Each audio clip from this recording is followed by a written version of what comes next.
Hello, welcome to Advent Adventures. Today is December 13th.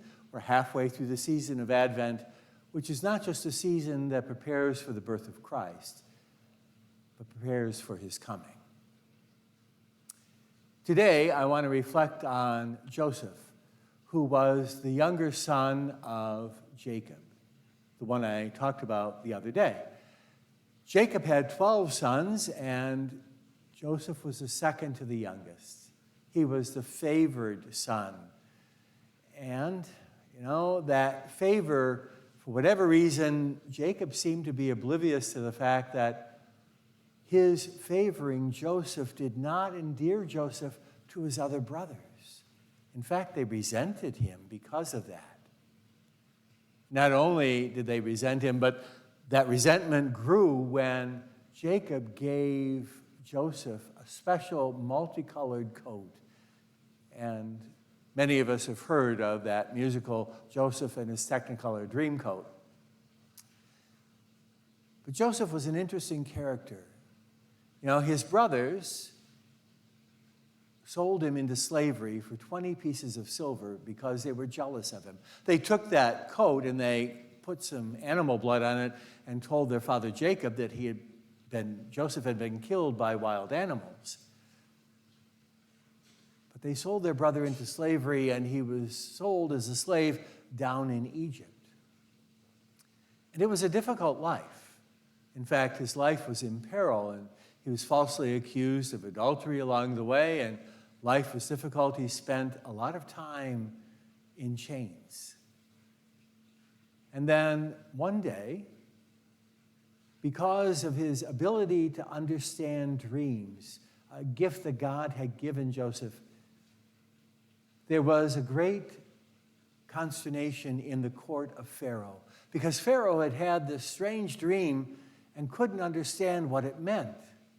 Finally, somebody said, well, maybe this guy in prison could explain it to you, sir.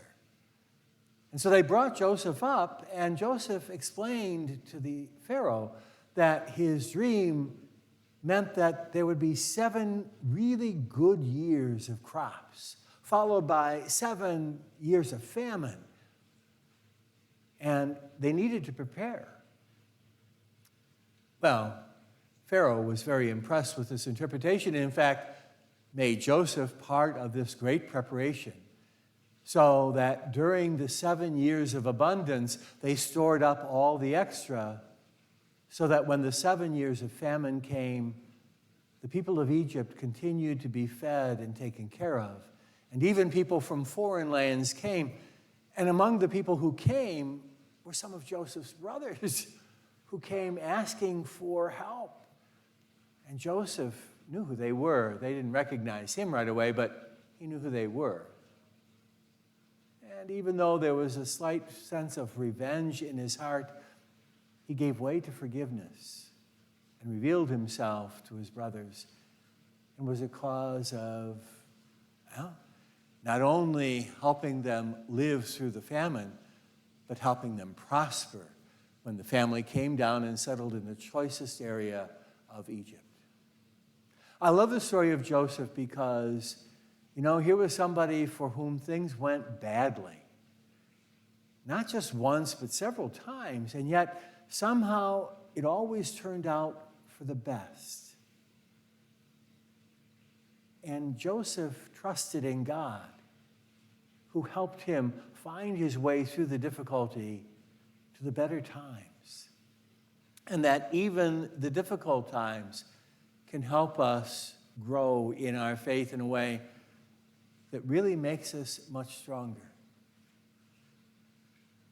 During this Advent season, as I think about those who helped prepare the way for the coming of Jesus, I think about my own life and all of our lives and how we can use all of it, the good and the bad, to deepen our faith and to find a better understanding of God's gracious love in our lives each day, that we can use the good and the bad times to draw closer to the Lord and help build his kingdom.